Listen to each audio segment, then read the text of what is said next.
Before I begin, I want to make an apology. I hear amazing feedback from the 50th anniversary concert.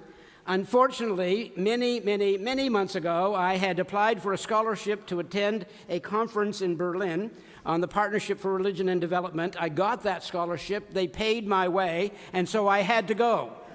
And so I was away and missed the concert.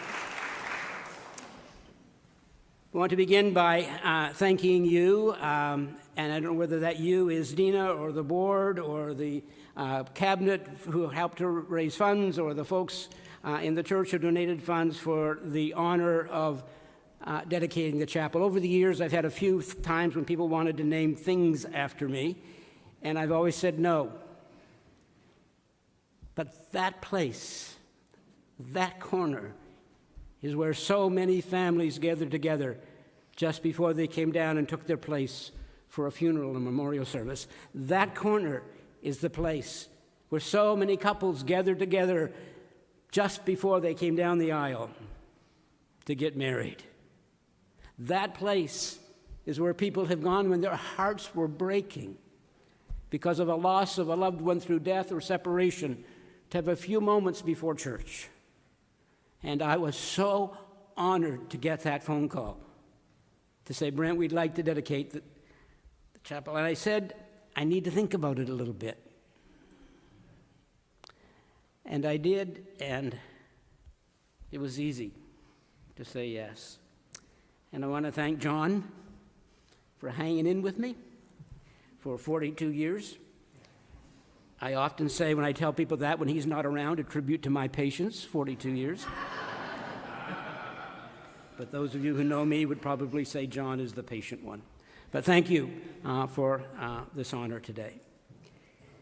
Years ago, I was invited by the Northeast District of our denomination, which at that point included the New England states.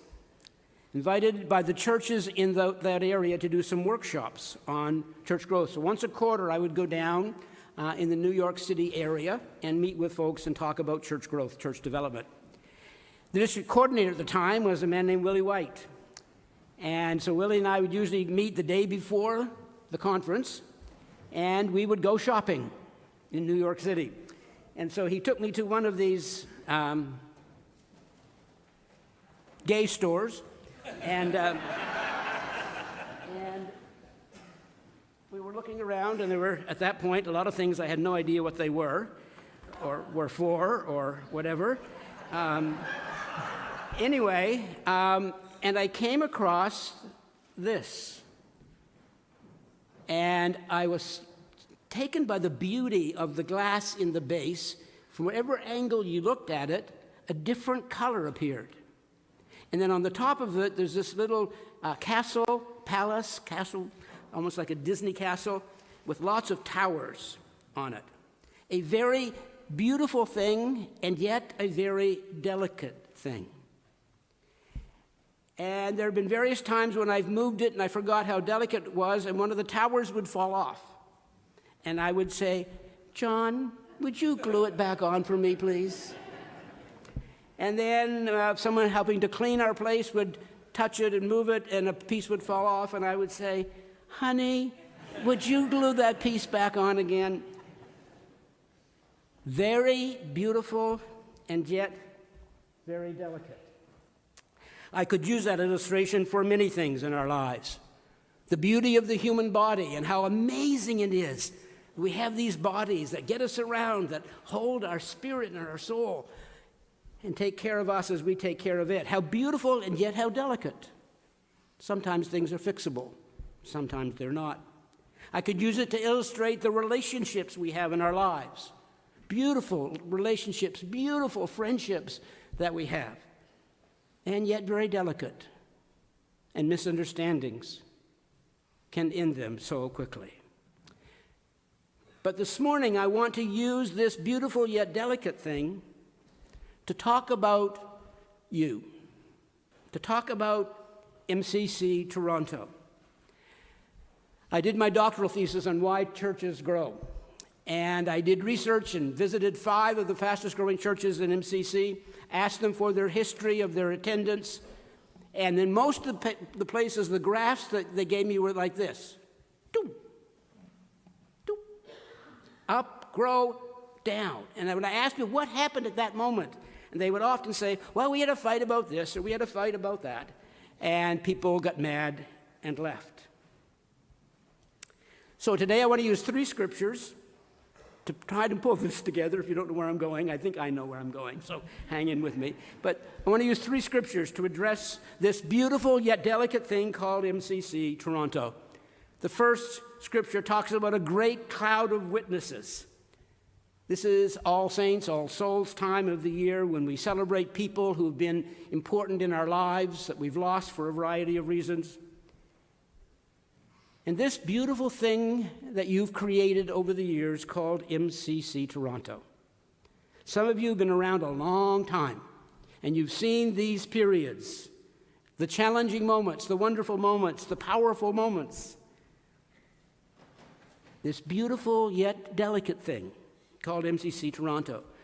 And I want us always to remember that we inherit this beautiful place from the work of so many others. We've talked about clergy leaders down through the years. We've talked about a variety of people. But this morning I want to pay tribute to 4 unsung heroes who are part of that great cloud of witnesses, 3 who have already passed on. The first is a young woman named Carmen Shaban Johnson. Carmen was in an intergenerational relationship. She took a lot of heat because she was much younger than her partner, Dorothy. Carmen came here and became a deacon in our church, and she specialized in pastoral care, and she would often write me little notes. And she would say, Brent, I went and visited so-and-so in the hospital, and they're doing okay, and I got permission, and this is what's happening with them. Please keep them in your prayers. Or, Brent, I went and visited someone this week, and I didn't get any permission to share anything, so could you pray for them anonymously? And I would go through and when I was going through my files before I left as the senior pastor, I found a number of those notes in files with her beautiful handwriting, Carmen Shaban Johnson. And she died suddenly. One morning, I got a phone call that she had died in her sleep. A guy named Paul Weeks Bassett. Paul was also a deacon in our church. You know, in the earlier days, MCC was kind of fixated on being respectable, right? Being careful, being respectable. And Paul was a leather guy, connected with the leather community, and a deacon in our church. And he built a bridge between MCC Toronto and the leather community. Pat Fletcher. Pat, when we were worshiping at first, when I became the pastor, we were worshiping in a bar, and we had to clean out the bar and clean out the ashtrays and open the windows and get the smoke and the smell of beer out the windows so we could have church. And I just really wanted to get us out of that place. And we had a massive debt because the church had just voted non-confidence in the previous pastor. There was a division, there was a fight. And we went to the Unitarians and said, could we worship there? Could we rent your facility on Sunday nights? And they said, yes, and this is what it's going to cost, $125 a month. And I thought, okay, that may be a deal breaker because we don't have any money. And Pat went up to do the tour with me and the board, and she took out her checkbook and she said, here's the check, here's the first month's rent, and that sealed the deal. Now, Pat and I had this love-hate relationship, honestly. And one time I decided I was going to preach a sermon because I wanted to get people coming to church, so I thought of every controversial title that I could think for a sermon. And so this week, the title of the sermon was Jesus Gay. And she came up to me as soon as she heard that was going to be the title in a few weeks. She came up to me and she said, Brent, tell me you're not going to say that Jesus was gay. And I said, but you'll find out. Come and see. Not that I was being dramatic, but I said, you'll come and see. And so she came to the service when I was preaching. It was a similar sanctuary to this with a balcony. But most people didn't sit in the balcony. It wasn't as nice as this balcony is. And I was preaching, and for the whole sermon, she went from this end of the balcony to that end of the balcony, back and forth, watching me, just waiting for me to say that Jesus was gay. Well, of course, I didn't say that. And the other thing about Pat, she always criticized my sermons. They weren't intelligent enough. They weren't biblical enough. They weren't theological enough. Until the day I got my MDiv. The next Sunday, Brent, has your sermons ever improved? This is amazing. The fourth person I want to mention is she's still around and struggling with her health, but Stephanie McKay, one of the longtime members of our church. And I want to tell you a story that I've told before, and Stephanie wouldn't mind at all, but in those days, I was the only staff person. So when it came Thursday and I had to get ready for the bulletin, I was typing on something called a typewriter. Now, if you have never heard of a typewriter, so I'm typing, but the thing with a typewriter, when you make a mistake, kind of have to take the sheet out and start again, right? And there's no spell correct, right? And we would type it up and then run it off in a Gestetner for the Sunday service. And so Stephanie said to me one time, she said, how long does it take you to do that each week? And I said, well, a while. She said, okay, I'm going to come in on Thursdays after work, and I'm going to type up the bulletin for you. So she did week after week after week. And I was doing a sermon series on the Beatitudes, and each week we would put in the bulletin, next week the sermon will be on. Right? So Stephanie typed it up. We were just getting ready to run it off when I noticed a typo. That coming Sunday, the sermon was, Blessed are the pure in heart. But Stephanie left out the R in heart. Blessed are the pure in heat. Right? We have inherited a very beautiful thing from all of those folks whose names you know, and all of those people, maybe some today you didn't even know about, who have created the beauty of this place. And we are responsible for this place and for its future and for its potential. There are many people around the world who would give anything to be in the seat that you're sitting in. Some of them are watching online today. All over the world, there are only about 40, I think, countries where MCC exists. The other 160, they would give anything to be where you are. I've often said the most homophobic, the most transphobic hour of the week is Sunday mornings at 11, when Christians come together to worship. My charity, Rainbow Faith and Freedom, has done some research and has found that religious-based homophobia and religious-based transphobia are alive and well in Canada, in faith, families, education, and health care. But you have been given a beautiful yet fragile thing. At one point, there were 14 MCCs in Canada. Today, there are 2, Toronto and Windsor. This is our spiritual home. This is the place that people would give anything to have one near them. And so I've always been curious how people would say to me, I love MCC, I've met some good friends there, I've met my partner there, I've met my second partner there, I've met my third partner there. I love this place, it's amazing, I've reconnected with God again, and then something happens, and the next week, I'm leaving. I'm mad. Now, it could be because of a sermon, probably from a guest preacher, usually because a sermon might have upset them, or maybe it's because of a decision that the board or the pastor made. And they were ready to give up everything that they had because they were angry. I would encourage you to realize what you've inherited, get over any petty grievances, get over being upset occasionally. You know, I love when Dina says, may these scriptures comfort us, inspire us, and challenge us. The second scripture, 2 Timothy 4:1-5, it says, be an evangelist. Go preach the good news. You know, nowadays, we don't have as many people being kicked out of their churches, but we have a lot more being bored out of their churches. That religion has become so boring for so many people. MCC Toronto, evangelism is not a bad word. Evangelism means to get out there and share the good news, to tell your friends about this place, to invite your friends to this place.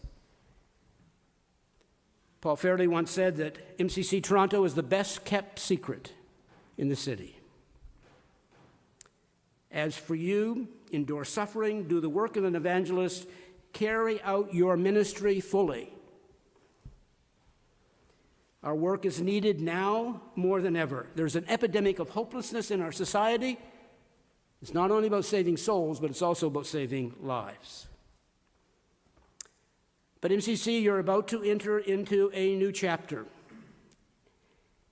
And I want to close, which this is, if you know me, this is the first of like 4 times I'm saying I'm going to close. So I'd like to close with an illustration about a queen named Esther. She was Jewish at a time when her people were being persecuted. Haman had a plot to exterminate the Jews in that country.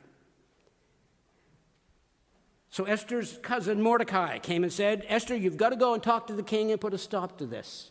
And she said, if I do that, I will risk my life because I can only come and speak to the king when I'm invited. And he said, but who knows, but for such a time as this, that you were called. So Esther did that.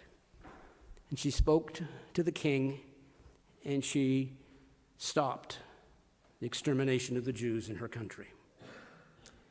We can look back in the past and say that for such a time as this, MCC Toronto was called for the big human rights battles that we fought, for the times in our community when they really needed us. But today I want to say, for who knows, but for such a time as this, that you were called to this place now.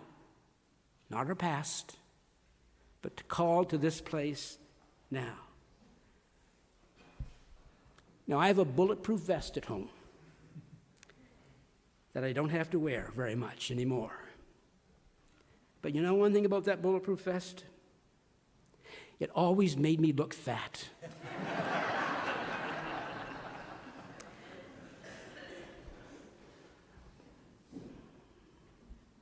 But now I wear black, so it doesn't show, or robes, so it doesn't show. Not the bulletproof vest, but being fat. But who knows but that you are called to be courageous for such a time as this. During HIV/AIDS, this congregation was caring for 90 people a week in their homes. People rose up for such a time as that. There is a cloud of witnesses. People who've gone on before us in this church, watching us, cheerleading for us, encouraging us. Now, I'm a little quirky, I will admit it, but I have this thing that I do when someone passes on in the congregation.